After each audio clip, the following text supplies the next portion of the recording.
ఐకేపీలో 37 క్వింటాల వడ్లు అమ్మితే 34 క్వింటాలకే పైసలు పడ్డాయి.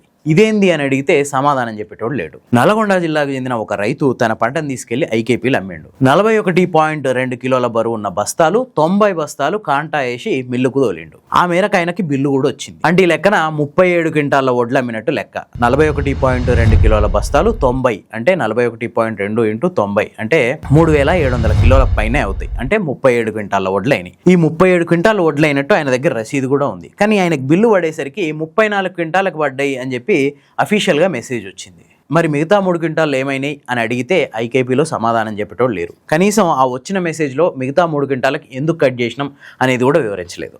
ఇది ఈ ఒక్క రైతు పరిస్థితే కాదు, దగ్గర 500 బస్తాలు 600 బస్తాలు అమ్మిన రైతుల పరిస్థితి కూడా ఇట్లనే ఉంది. ప్రతి 100 క్వింటాలకి 5 క్వింటాలు కట్ చేసి బిల్లులు వేస్తున్నారు. ఎందుకు కట్ చేస్తున్నారో తెలియదు. కటింగ్ అయితే కాంటా వేసేటప్పుడే అఫీషియల్గా ఆ విషయాన్ని మెన్షన్ చేయాలి, కానీ అక్కడ మెన్షన్ చేయట్లేదు. కాంటా అయిపోయి మిల్లుకి వెళ్ళిన తర్వాత బిల్లులు పడే టైంలో ఈ మెసేజ్ వస్తుంది. ఇట్లా రాష్ట్ర వ్యాప్తంగా ఎన్ని వందల కోట్ల సొమ్ము స్వాహా అవుతుందో తెలియదు. మరి కోతకు కారణం ఏంది? అసలు ఇట్లా కోతలు పెట్టుడు కరెక్టేనా? దీని మీద గవర్నమెంట్ రెస్పాండ్ అయ్యే వరకు ఈ వీడియోని షేర్ చేయండి, అట్లాగే కామెంట్స్ చేస్తూ ఉండండి.